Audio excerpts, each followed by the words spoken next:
Olá, graça e paz do nosso Senhor Jesus Cristo.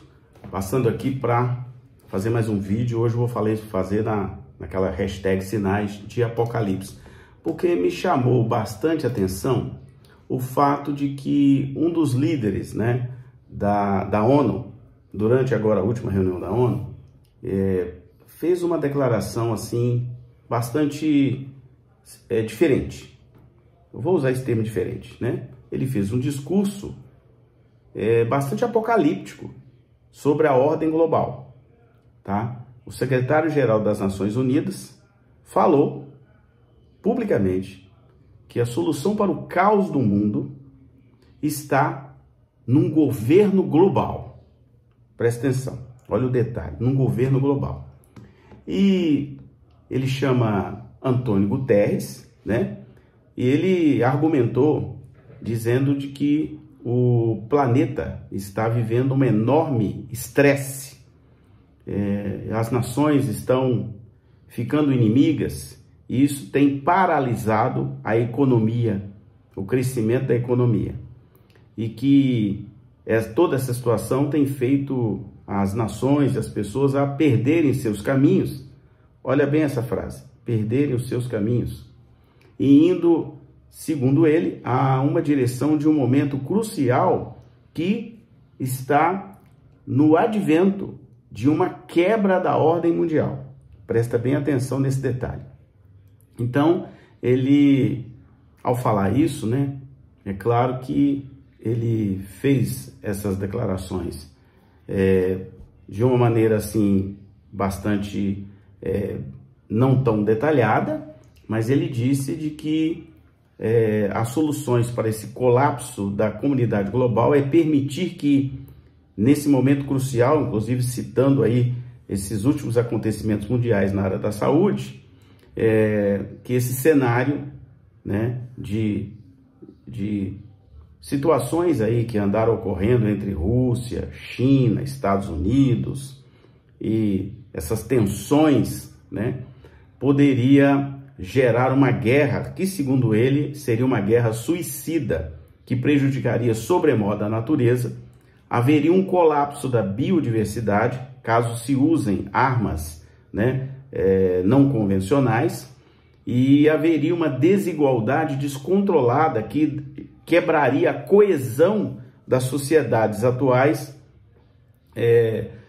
em cima da necessidade de busca de um progresso tecnológico sem que haja uma proteção, e ele usou esse termo, com consequências invisíveis, Então esse senhor Guterres diz que o momento atual é que está havendo um acúmulo, desde que a humanidade é a humanidade, e que abriu as portas para o mal, lá no Jardim do Éden.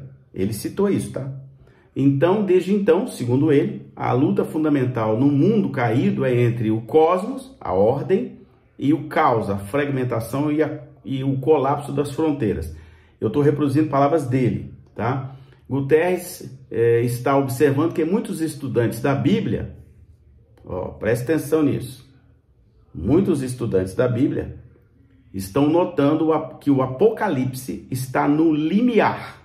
Então ele mesmo afirmou que está próximo do Apocalipse. Veja bem, declarações, repito, do secretário-geral da Organização das Nações Unidas, a ONU.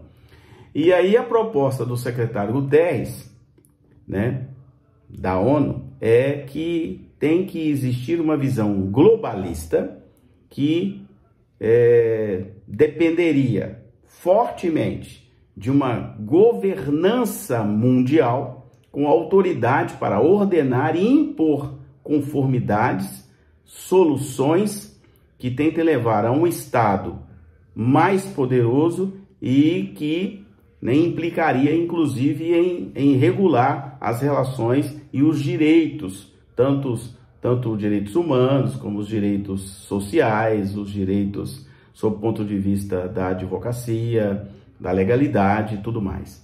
Veja bem, então, ele todo mundo sabe, né, que o Guterres ele tem um viés socialista. Ele foi primeiro-ministro de Portugal, né, pelo Partido Socialista e foi presidente da Internacional Socialista, ou seja, socialismo nacional de extrema direita, ou poderíamos dizer de uma outra maneira, socialismo marxista de esquerda. Então a história revela os tipos de nações e o mundo que tais sistemas de crenças produzem, né, onde a compulsão é um fator muito importante nesses sistemas, né, socialistas, tanto de direita quanto de esquerda. Então, bom, que a gente está percebendo, né, de que as dores, o princípio das dores, já é algo evidente, não precisa nem repetir, porque eu tenho uma listagem aqui nessa playlist de sinais de Apocalipse, eles estão vindo todos os dias, né? Terremotos, né? Cumprindo aí Mateus 24, né? Os últimos dias foram muitos terremotos, né? Nós tivemos aí colapsos assim muito estranhos, né? O clima, geleiras que estão desaparecendo, chuvas estranhas, secas em outros lugares. Então, nós estamos vendo um monte de coisa acontecer, rumores de guerra, né?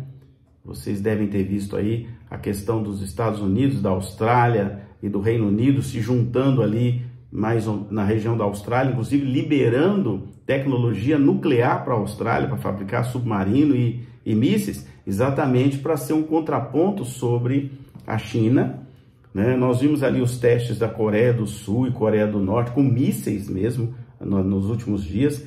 Então, assim, temos observado aí uma tensão, né? E interessante, muita gente não percebe. Eu sei que muita gente não percebe, mas tivemos aí problemas de abastecimento na Europa, de gás natural, que provocou uma série de problemas alimentícios na Europa. Então, assim, a gente está percebendo uma série de coisas acontecendo.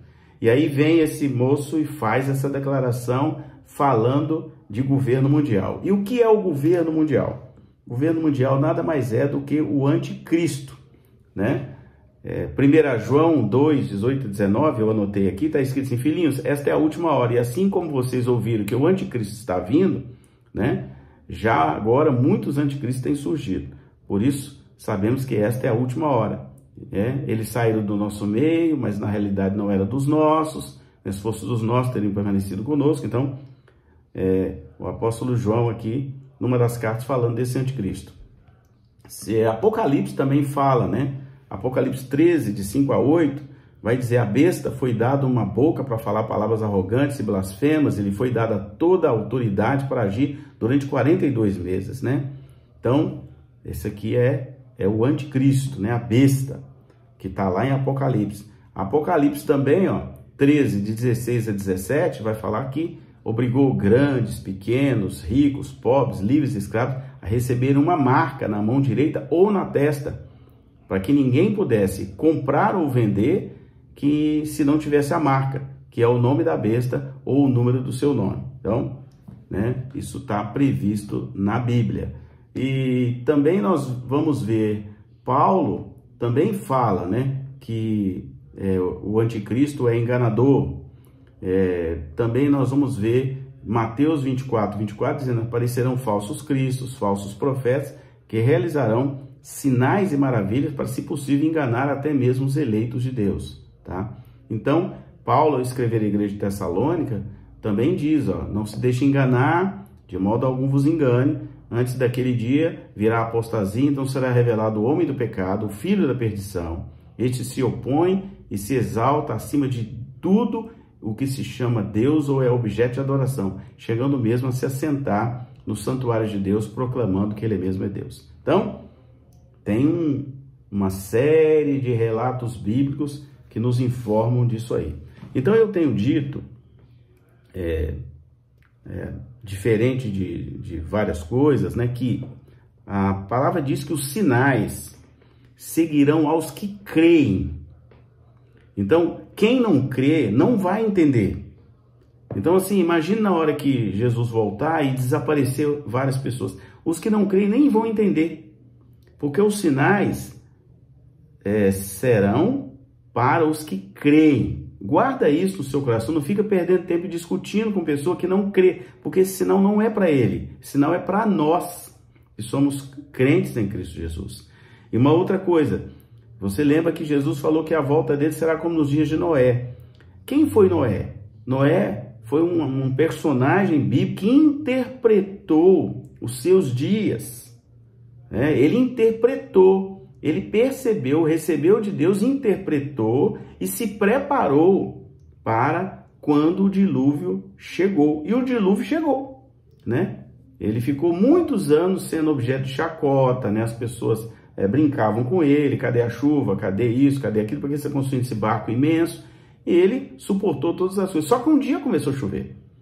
E aí não adiantou mais. Depois que veio, né, Deus derramou o juízo em forma de água, de chuva, né? Então, só para fechar, guarda isso no seu coração. Os sinais de Deus estão na Bíblia Sagrada, seguirão aos que creem, tá? Se você quiser olhar isso, tá no livro do profeta Marcos, do evangelista Marcos, 16, 17 a 20. Então, o sinal de Deus é para quem crê. Amém? Que Deus te abençoe, excelente dia e medite em tudo que eu falei aqui, porque isso é absolutamente real e verdadeiro. Que Deus te abençoe.